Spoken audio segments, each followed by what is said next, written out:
We've got a big update on Tony Gonsolin and Evan Phillips. Could the Dodgers go to a six-man rotation even before Shohei Otani returns? Also, who's hot, who's not to start the season? I've got 8 early takeaways, my biggest concern so far. All that more coming up next on Dodgers Dugout Live.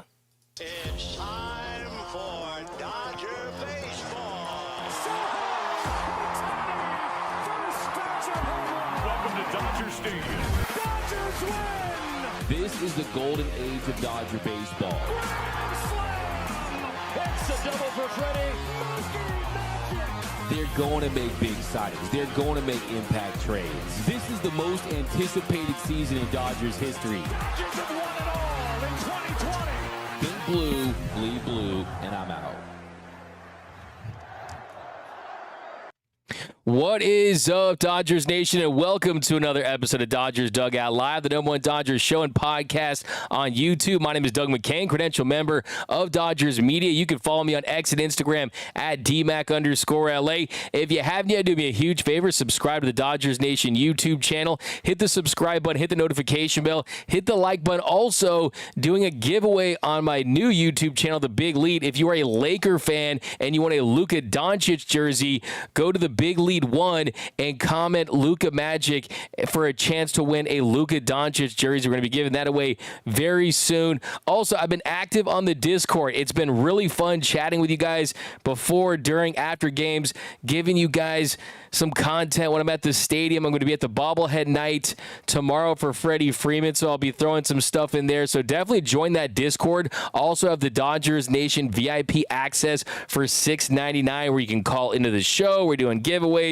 You get behind-the-scenes stuff, exclusive merch, and things like that. So if you really want to support me and the channel, that is the #1 way to do it. Subscribe to my other YouTube channel, my other news show, and then also the Discord. But guys, it is an off day, but there are no days off in Dodger baseball, and there's a lot to get into because this is the Dodgers team that salvages a road trip with a win over the Nationals, a happy flight home. You take it 6-5. Was a fantastic game-saving play by Kike Hernandez late. Andy Pages homers. Teo homers, has a clutch base hit.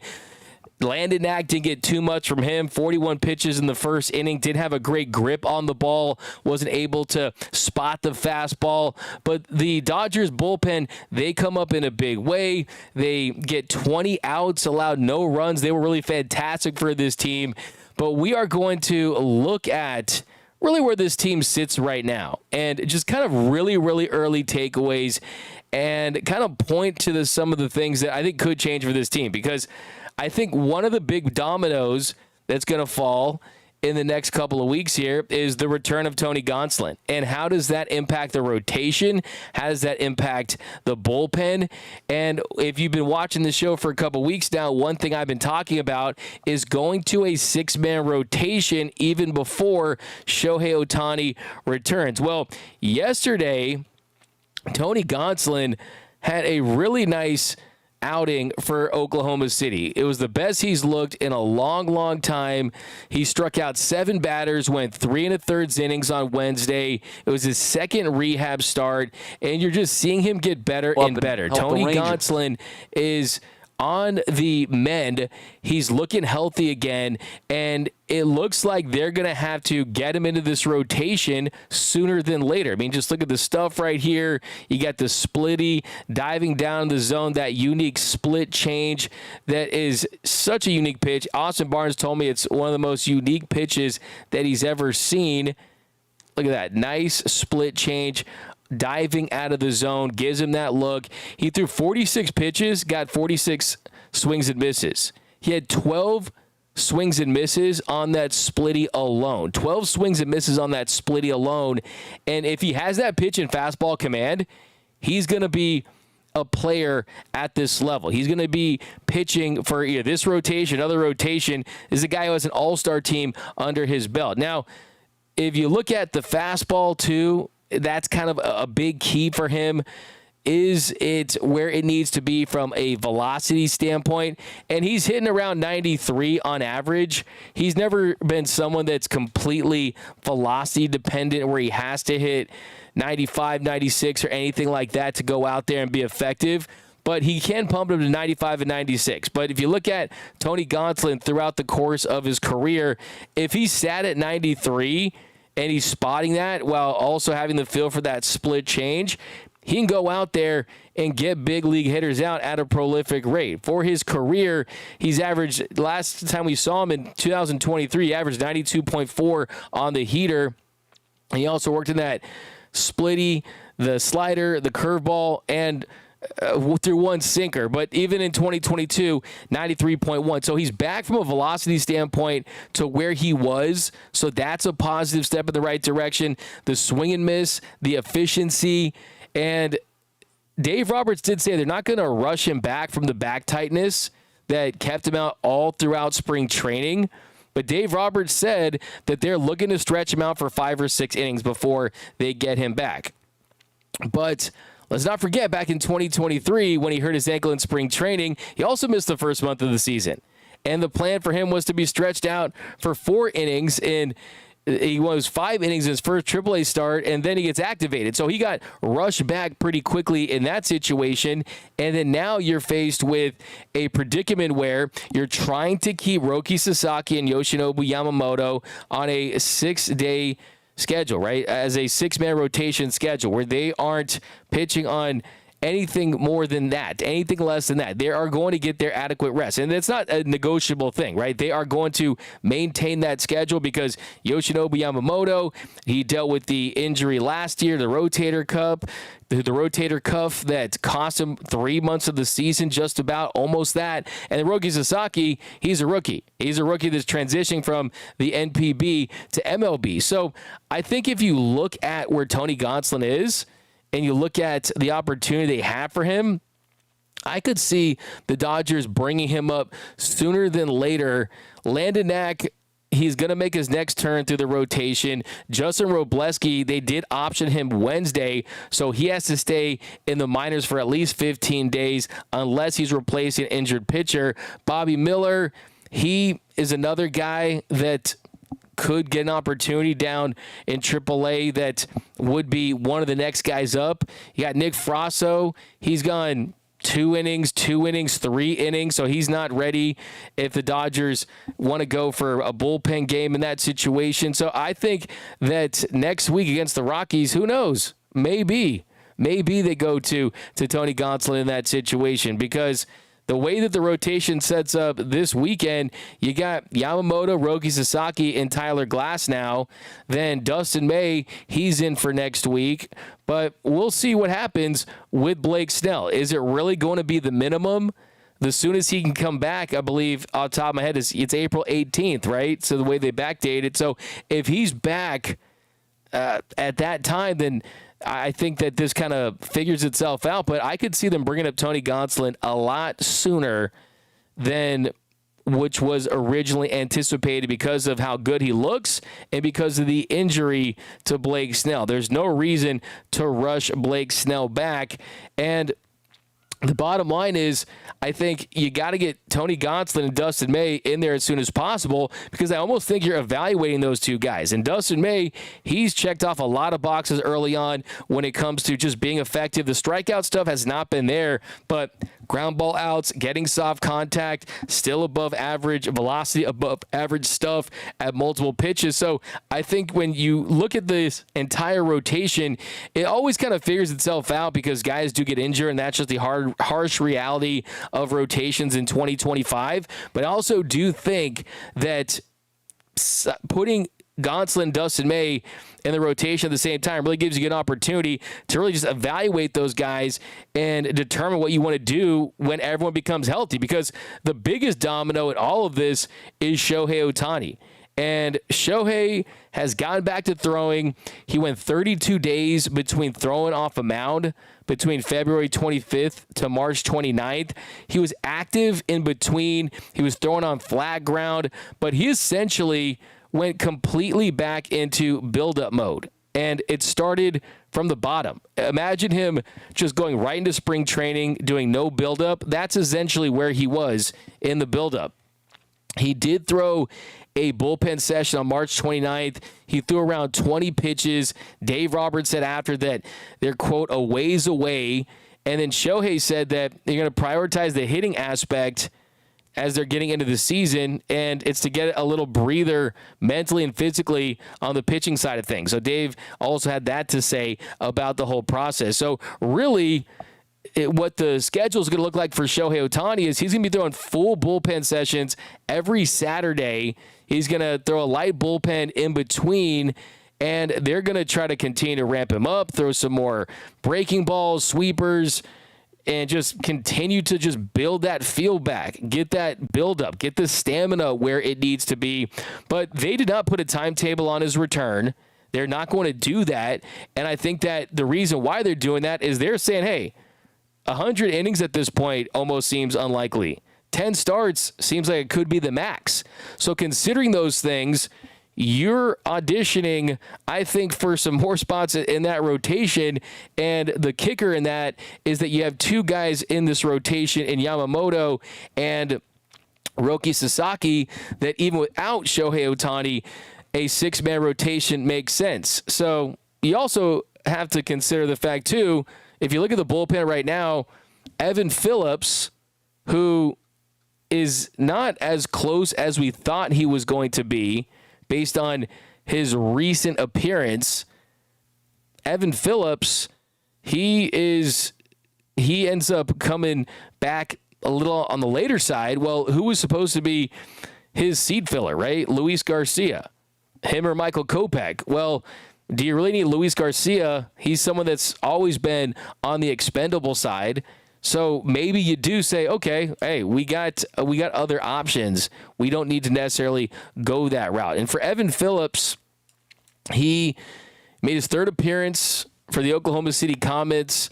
He had a strikeout to begin his appearance in the sixth inning, but after that, it did not go well. A batter reached on an error. He gave up 3 singles in a row, a sac fly, gave up 3 runs. 1 was earned, got 2 outs, and had a 25-pitch outing. So that does not scream, hey, Evan Phillips is ready to be back. He's someone that essentially is in spring training mode as well. So just kind of reading the tea leaves on how this thing's going to shake out, I do think more firmly than I even did a couple weeks ago when I threw it out there that a 6-man rotation, even before Shohei Otani returning, could be and should be in play. Now, another interesting development down at the minor league level, newly acquired Esteury Ruiz. He hit what ended up being a game-winning 3-run shot in the 8th inning. The Comets, they get the win, and it was thanks to Esteury Ruiz going yard. Up and help the Rangers, the 0-1. And Ruiz swings and cranks this high in the air, left field. Strom's just looking up, and it's gone onto the home run porch. Ruiz with a 3-run shot with 2 outs in this top of the 8th, and OKC vaults in front again. Okay, I see you, Esteury Ruiz. He's gone 4 for 12. He's had a home run, a double, 5 ribbies. He's played just 3 games so far, but the bat looks pretty good. And yes, Andy Pages has come on of late, all right? 2 home runs in 2 straight days, but that definitely is promising for sure. We'll talk some Andy Pages in a bit. But yeah, Esteury Ruiz, the better he plays, if he looks like he's found something offensively and they think they can improve his defense, they didn't just trade him for nothing, right? I mean, I think mainly he is a depth piece, but who knows? Maybe he gets an opportunity at some point. Such is good to see for sure. Okay, let's get into some comms before we move on. We got Lawrence. What is going on? Appreciate you, Lawrence. We got to David. So where we pay all this money and we can't get enough starts out of our pitchers. I mean, that's just kind of how it is. I mean, this team is playing for October, right? They're not playing for March, not playing for April, not playing for May. And I think that's kind of the most important thing. OTC, Kopech is always hurt. Big Joe Smash, D-Mac, can I get a bruh? My coworker said trade Dave Roberts for Ron Washington. Yeah, we're still getting that updated bruh, but I'll give a throwback bruh for sure. Bruh. That is definitely a brud. I'd rather take my multi-time World Series winning manager and Dave Roberts. Do you think Tony Gonsolin could be an all-star again this year? Jonas Bass? I mean, I don't necessarily think that per se, but I do think he can be an extremely solid starter. I mean, I think he can have flashes where he has all-star-ish games, and that is what makes him unique. I think what's really cool about the pitchers in this Dodgers rotation is they all bring something extremely unique to the table. Tony Gonsolin, the unique split change.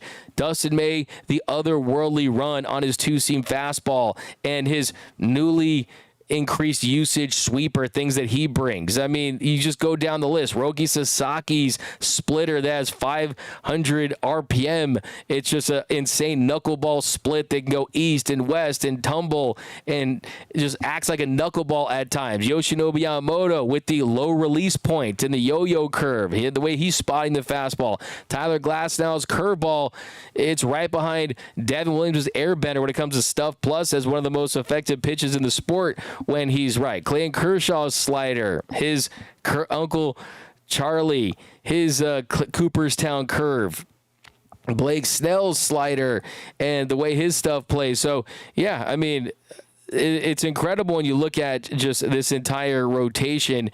We didn't bring up Shohei Otani yet, right? The splitter and fastball super combination. Yes, everyone brings something unique to the table, and that's what the Dodgers try to bring in. They tried to bring in premium stuff, and that is evidenced by what their guys' stuff looks like. We got Craig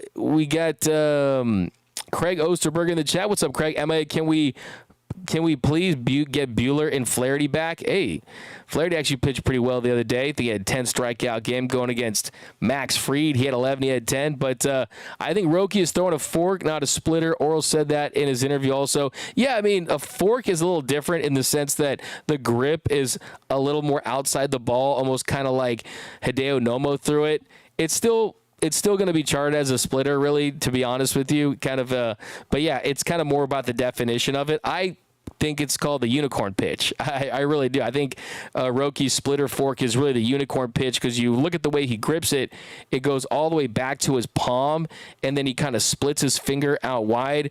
The guy's special. He definitely almost feels like he's double jointed almost. But yeah, let's keep it moving here. Little late afternoon edition of Dodgers Dugout Live. No more Dodgers Show and podcasts on YouTube. Do me a huge favor. Hit that like button for your Los Angeles Dodgers, who, despite people trying to make it seem like they are a bad team or the sky is falling or things like that, this is a team that's 10-4, and you got to give them credit for stockpiling those wins early on when they could have folded, when they could have let a trip to Tokyo and injuries to Freddie Freeman and Mookie being sick and all the pressure and all the pomp and circumstance of a ring night get to them. No, they still came through against really good starters like Tariq Skubal and Chris Sale and Shota Imanaga and won games in comeback fashion. They have more than any team in Major League Baseball. And when you win like that, you can absorb bad road trips, which, make no mistake about it, it was a bad road trip. It was ugly. It wasn't pretty. You didn't get enough length from your starters. The offense, a little too home run reliant at times. Not excellent defense throughout. Still, you were able to get a couple wins. And, yeah, Kike Hernandez actually talked about it after the game, just this Dodgers road trip and just kind of how things went. And I think it was pretty telling. It was pretty telling. It was pretty telling what he had to say about it, because I think it was pretty clear that it wasn't it was not going to be the end of the world. It's another reminder that baseball is a 162 game season. I mean, not much other than we have a lot of things to clean up. We didn't necessarily run the bases great. We kind of played a little bit of sloppy defense throughout the road trip. We had some moments offensively, but then we also had a lot of empty at-bats. But not going to sit here and make a big deal out of it.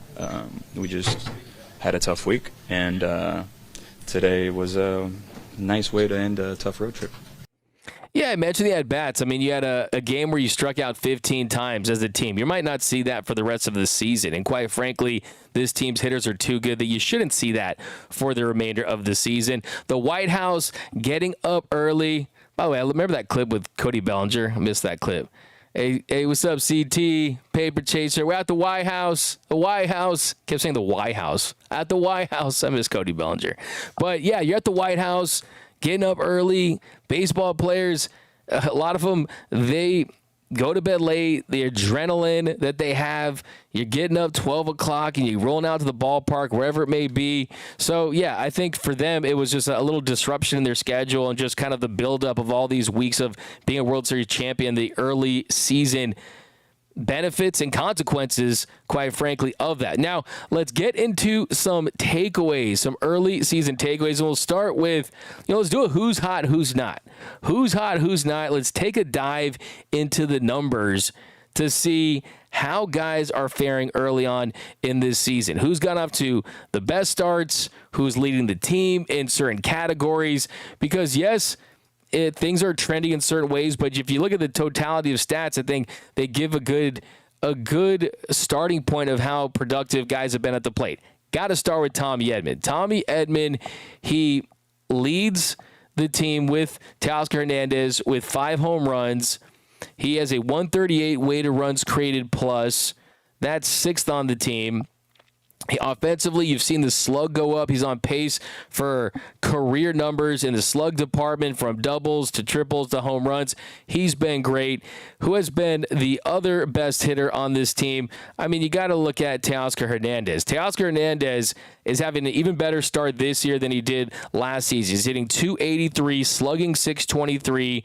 His 5 home runs is tied for the team lead. His 157 weighted runs created plus is right up there with the team lead as well. When you look at qualified hitters, he's right towards the top. He's been fantastic. He also leads the team with 16 RBIs, lots of clutch base hits. You saw yesterday he gets the 2-run shot early, then he gets the key bloop single late to really give the Dodgers that win yesterday. So he's been fantastic. Then you've got Shohei Otani, not surprising anyone. Shohei, it's crazy. Shohei Otani's weighted runs created plus through 14 games is identical to what it was last year in his 50-50 season. A 181 weighted runs created plus, WRC plus.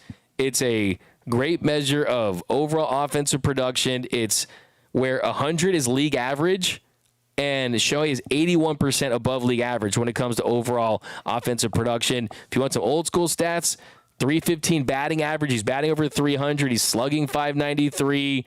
He has 4 home runs, 5 RBIs, and that is the issue with me, is only 5 RBIs for Shohei Otani. He does not have enough run producing opportunities.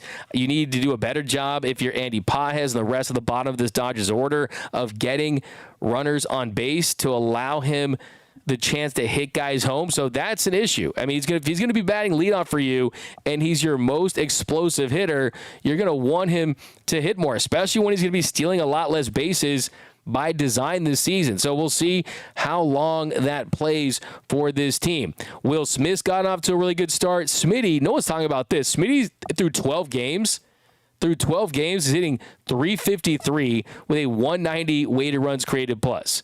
You want to see more home runs? He has 1 home run. He does have 2 doubles. But still, I mean, he has been really, really good so far for the Dodgers, and a much better showing that we saw in the last 3 months of the season.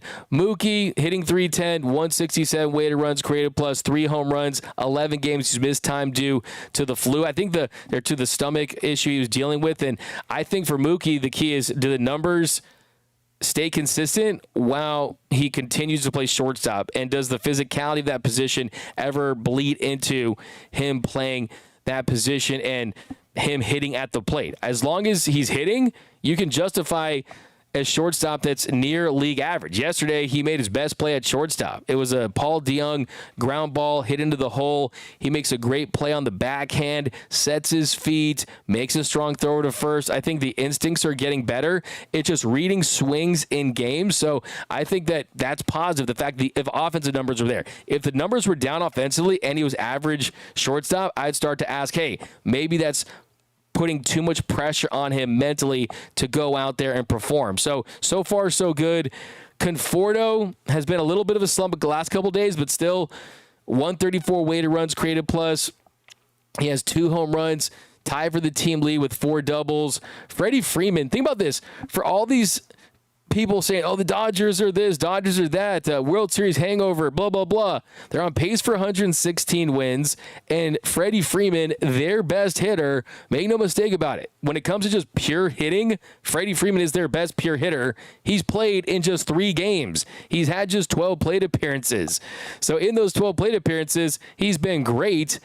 196 weighted runs created plus, but he has not played a lot of baseball so far this season. Now, let's take a look at the guys that are struggling, the guys that are posting below average numbers early on this season. And we'll rank them in order closest to league average to the lowest. And the closest to league average would actually be Andy Pages. Believe it or not, Andy Pages, 13 games, 43 plate appearances. He has 13 games, 49 plate appearances, a 92 weighted runs created plus. So he's been 8% below league average. And the extra bases haven't been there as much as he needed to. Does have a double and 2 home runs. The issue with him has been the strikeout rate. And he's struck out at a 32.7% clip. That is a team when it comes to qualified hitters, that's definitely up there for definitely a number you want to see improved. You can't put up a 30+% strikeout rate and feel great about that if you're Andy Pages. But after all that, I mean, he's just 8% below league average offensively. And then let's keep going. Then it goes to Kike Hernandez. Kike Hernandez, 11 games this season. He's hitting 103, a 56 weighted runs created plus, has 4 home runs. So how about this for Kike Hernandez? He's got 4 hits this season. All 4 are home runs.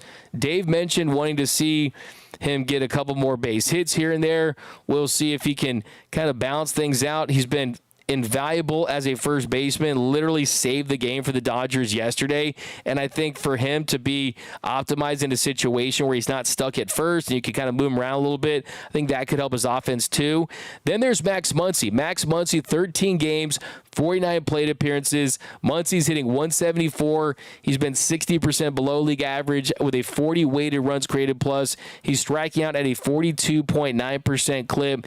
He's got 4 doubles, has yet to hit his first home run of the season, 2 RBIs, had that huge clutch double in the Braves series to set up Shohei Otani's walk-off home run. So hopefully he can get going because the power's been down, a .087 isolated power. And then Austin Barnes, 3 games, 10 plate appearances. He's looking for his first hit. And then Miguel Rojas, 8 games, 25 plate appearances. Miggy Rowe hitting 125, a -16 weighted runs created plus, 3 hits, no extra base hits. So that's the who's hot, who's not so far. Let me know down below if any of those numbers kind of stand out to you, because for me, you just need to see a little more balance in the bottom of that lineup. And Shohei Otani's got to be up there doing damage with runners on base because that is the biggest issue for me. But let's keep it moving here. Some more early takeaways for this season. Let's talk quickly about Roki Sasaki. I think the biggest takeaway for me in the road trip and the most positive thing to come from that road trip is Roki Sasaki having his best outing as a pro. Roki Sasaki looked dejected. He looked like he was near tears in his home start against the Tigers, where he went inning and 2/3, gave up 2 runs, had 4 walks and 2 strikeouts. People were wondering if he should have started the year down in AAA. Well, guess what? He flashed that star potential against the Phillies. Just look at that splitter that Bryce Harper swung at. Just look at some of those nasty pitches. Look at Roki Sasaki. Look at that splitty. Look at that fork. Look at that unicorn pitch. Just a nasty pitch.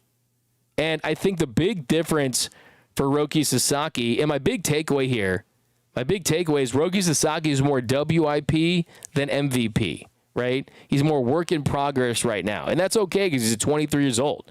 He ended up pitching to the 5th. There was a point where he retired 12 of 13 batters in a row, and the big difference for Roki was simplifying that mix. he was throwing mainly fastballs and splitters for 63 of those 68 pitches. And you look at the difference in how he looked, the lower body was much more locked in and engaged. And that is the biggest key to his mechanics, from what I've been told, is that lower body, creating that torque and being pushed towards home plate. That is huge, just to kind of drive those hips, drive those legs towards home plate, and that's how you get the best version of Roki Sasaki. So I was very, very encouraged with Roki Sasaki. First couple outings, I mean, he recorded just 5 outs against the Tigers. Before that, 9 outs against the Cubs. So his first 4 2/3 innings, not very productive, but now he has something to build on, something to give him confidence. I still believe in the Rookie of the Year. 4 innings, 1 run, 3 hits, 4 strikeouts, and 2 walks. I'm very excited to see what he looks like on Saturday and if he can build on that. So Roki Sasaki, more WIP than MVP, but Rookie of the Year still in play. Couple more takeaways, and there is Yamamania. Is for real. Yoshinobu Yamamoto is the best pitcher on the Dodgers right now. And Dave talked him up.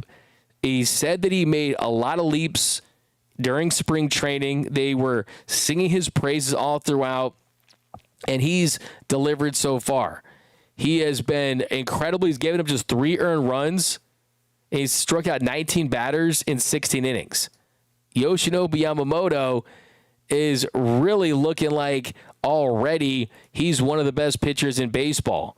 For him, it's just a matter of really staying healthy, because he certainly has always had the potential in just his first couple last year when he was on the mound and this year. But really, it's just about can he keep that 97 mile per hour fastball, 98, without getting injured, right?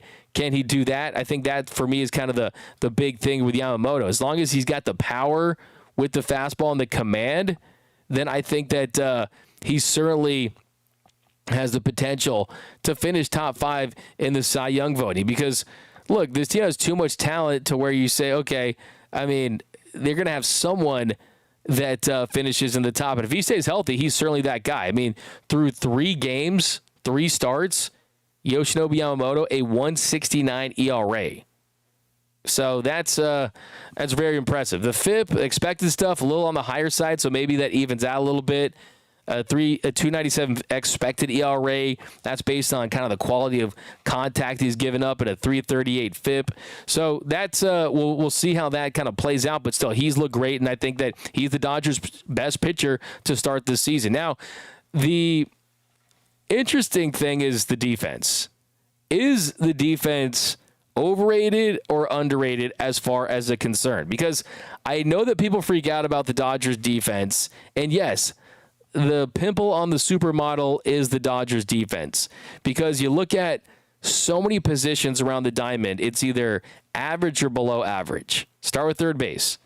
Average, below average. Shortstop. Average would be good, but it's below average a little bit. Tommy Edman at second, that's above average. Freddie Freeman's not moving like he used to, but still good at digs. The range isn't as great as it was. And then you got the corner outfielders, Teoscar and Mayo Conforto. They've been passable, but they don't grade out as these Gold Glove winners. And then center field, you've been below average. So really across the diamond, you've had below average defense. But then you ask yourself this. I mean, this is Major League Baseball in 2025. You got 3 true outcomes: strikeout, walks, home runs. You got guys swinging for the fences. If you want the dub, you've got to slug. I do, but at the same token, go ask the New York Yankees, who crapped down their leg, who pissed down their leg, in the words of the great Chris Taylor, how important defense is. Defense cost them Game 5 of the World Series. Aaron Judge dropping the ball in center. Anthony Volpe making the error. Garrett Cole still hasn't covered first base. So, yeah, I think defense is a factor. And I think that early on, I mean, we've seen that those 2 errors that Max Muncy had that led to 5 unearned runs against Blake Snell in a game where they had to come back down 5-0. for Shohei Otani to hit that walk-off home run. A couple nights before that, Mookie Betts, he wasn't able to turn a double play, and then he had to get that go-ahead home run. So they've been kind of making up for the bad defense with good offense, but still, I mean, that's definitely an area of concern for sure if that's going to be a part of this team's identity. And you look at, too, I mean, that's just kind of who this team is. And another big takeaway is, like I said, if you want the dub, you've got to slug. That's what the Dodgers have done. The Dodgers have hit 28 home runs this season. That's first in Major League Baseball, more than the New York Yankees. Yes, you've had more games because of the Tokyo series and more plate appearances, but their home run percentage to runs is high. They have scored 69 runs this season. That's fifth in the sport. But 60% of their runs have come via those 28 home runs. So over half of their runs are generated by home runs. So the thing is, that's cool as long as you're hitting bombs. And yes, it's going to warm up. And these guys are, a lot of them are you can pencil them in, put in Sharpie for some of them that they're going to hit 30 plus home runs. But yeah, when you do go through slumps, you're going to see slow offenses because that's just the nature of Major League Baseball when you go through slumps, and pitchers kind of make some adjustments as the season goes along. So they've been coming up with timely hits, but that's just kind of been this team's MO, is hitting home runs, coming back late. They have 7 come from behind wins. The next best team has 4, right? So you almost have double that. So that's just kind of what this team has done. They've hit home runs. They've come back in games, haven't played excellent defense. And another thing, probably the biggest concern is the Dodgers starters haven't been going deep into games. They just haven't. The Dodgers starters right now, you're averaging 4.22 innings per start. They're last in Major League Baseball at 4.21 innings per start. So that's the last in Major League Baseball. And then you look at their bullpen, the bullpen has pitched more innings than any team in Major League Baseball. So that's something where you don't want that trend to continue for an entire season. You need more length out of your starters. I mean, you look at Justin Robleski and Landon Knack. I mean, they went 7 1/3 innings, gave up 7 walks, and had 6 strikeouts and allowed 13 runs. So those 2 starters did not give them enough length, and the bullpen had to come up big for them. But right now, you just haven't had starters go deep into games consistently, and right now they're last in Major League Baseball when it comes to innings per start. So that's definitely something where you hope that guys continue to get further stretched out, and there's a lot of factors there too. I mean, think about it. Like Roki Sasaki is a rookie trying to adjust, so they're going to have a quick trigger on him, a short leash on Roki Sasaki. Then Tyler Glass now dealt with the rain issue, and he couldn't get a grip on his cleats. So there's some factors there. Blake Snell having some bad defense and just not having command and dealing with pitching through the shoulder inflammation. So, look, I'm not making excuses. I'm just trying to give you an explanation as to why. But these are things that I'm pointing out that we're going to look back on in a month from now, 2 months from now, to see if there's any difference, right? Are you getting more length out of your starters?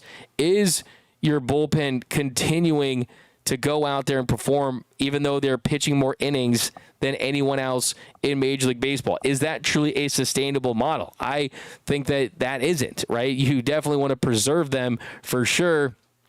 But all in all, honestly, like 14 games into the season, based on everything they dealt with, like I'm fine with how the season has started because Freddie Freeman's played 3 games. Mookie has missed time.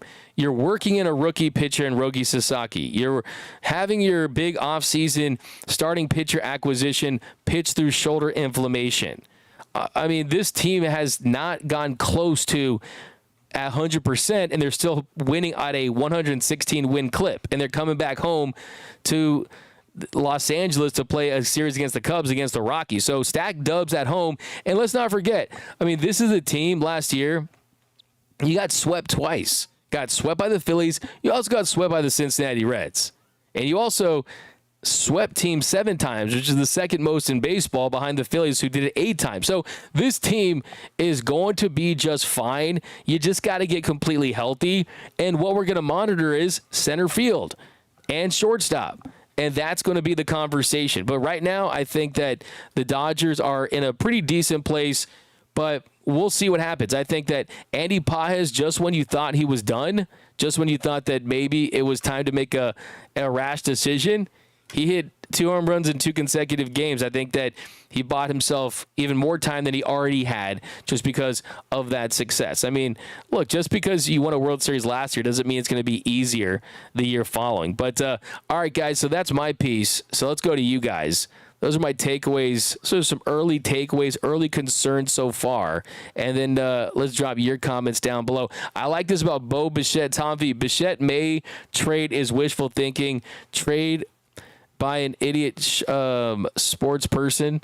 I haven't seen that anywhere, but Bo Bichette has gotten off to a good start.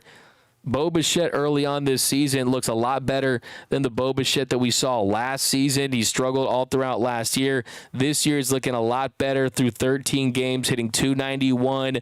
The OPS is at .708 after being at .598 last year. He's not the 800-plus OPS Bo Bichette, though, that we saw during his All-Star seasons. I do want to mention that. I think a lot of people are acting like Bo Bichette is Show Bichette once again. I don't see that as the case right now. And I also think the difference is that Bo Bichette trade last year, those speculation pieces, that was pre-Tommy Edman, before you had a guy that could do that, before you brought in a Hesson Kim that's raking down there, before Andy Pages showed some promise, before Kike Hernandez put on the goggles and looked better. And yes, he has gone off to a slow start offensively this season, but still, I think that a lot would have to happen for them to go for a shortstop trade. Injuries, long-term struggling, things like that. You still have Rojas as a guy who, yes, offensively has not looked good, but still can play the position defensively. Chris Taylor's still in the organization. I mean, the thing about Bo Bichette, too, is he's less valuable because of his contract situation. I mean, the Blue Jays, they just gave Vladdy that new contract.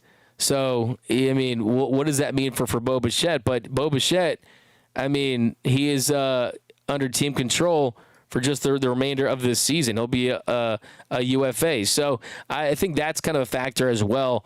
I think it'd be more likely that they would trade for an outfield piece, if anything. And, yeah, the Luis Robert checkup hasn't been pretty. And, yes, guys, look at Michael Kopech's teammate, right? Change of scenery is everything for a lot of guys, but you want to see a little more at the plate than what he's delivered so far. I mean, a 154 batting average for Luis Robert Jr., 29 weighted runs created plus, no home runs yet. He has not looked good at all early on.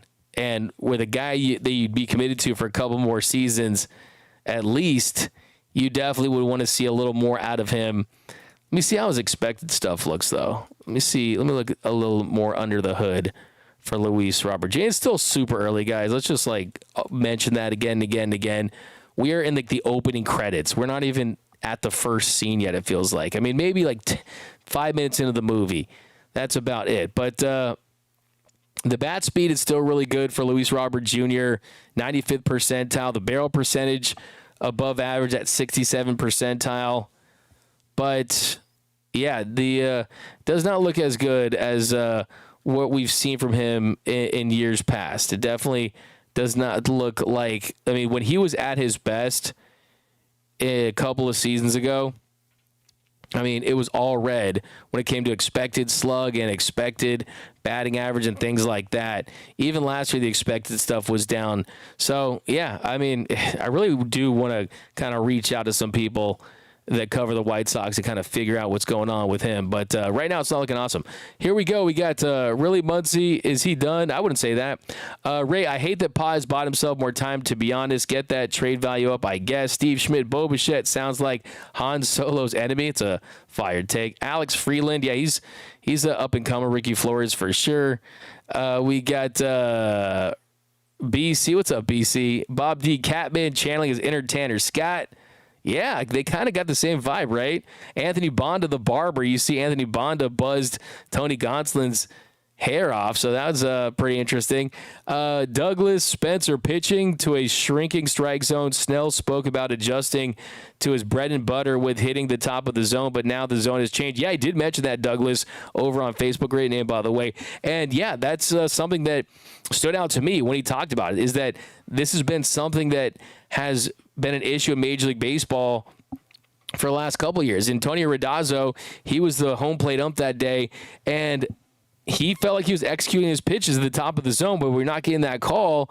It makes it very difficult, and that's why give me ABS, give me robo-umps. It's with the success that ABS had in the spring training, during spring training, they should have just made it already a part of Major League Baseball. I miss watching it already. It's terrible. It's terrible. We got Bob D. Good thing the fans don't run the team. We'd be okay. You'd be messed up. Yeah. I mean, I think that the quote from Tommy Lasorda, I mean, it's what is it? Don't listen to the fans, because if you do, you're going to be sitting with them, right? Absolutely. I love that. But, yep, guys, couple more here. We got the Dodgers. Bonda is the only Bonda I'm into. I love that for sure. We got to Ray Soda. Luis Robert can't get any worse than what we currently have. What up, Nando? I love Tortoise Doug. I can't stop. I love them. I prefer Bo Derek from George. Nando, 3-night Dodgers got to wear the vest during Dodgers games. Okay, I will. I got that. That vest is undefeated. The life preserver that you guys just absolutely clowned on is undefeated. I'm breaking out the vest today. I got my I collect these little Rain Spooner little vintage. This is one of the things from 1998. 1998. I got the Jackie Robinson 50th anniversary patch somewhere right here. Super awesome. You know I love these. I know I look like I am a waiter at Islands, or I work at the Dodgers resort somewhere, but still, you know I mess with these. But yep, guys, that is going to do it. We're going to be back for a full-blown episode of Dodgers Dugout live tomorrow. Tomorrow it is going to be good times, because I got Oklahoma City's broadcaster on tomorrow. You guys will love that. He's a great dude. I'm sure many of you guys know his work. Alex Friedman, AAA Comets play-by-play guy. We're going to talk to him about Hassan Kim, so that should be really, really exciting. So lock in. It'll be tomorrow's show at 11 o'clock Pacific. Dodgers Dugout Live. Then I'll be at the game tomorrow night. We'll do a live post-game show from Dodger Stadium. But that's going to do it for this episode of Dodgers Dugout Live. My name is Doug McKain. You can follow me on X and Instagram at DMAC_LA. Subscribe to the channel. Hit the notification bell. Hit the like button.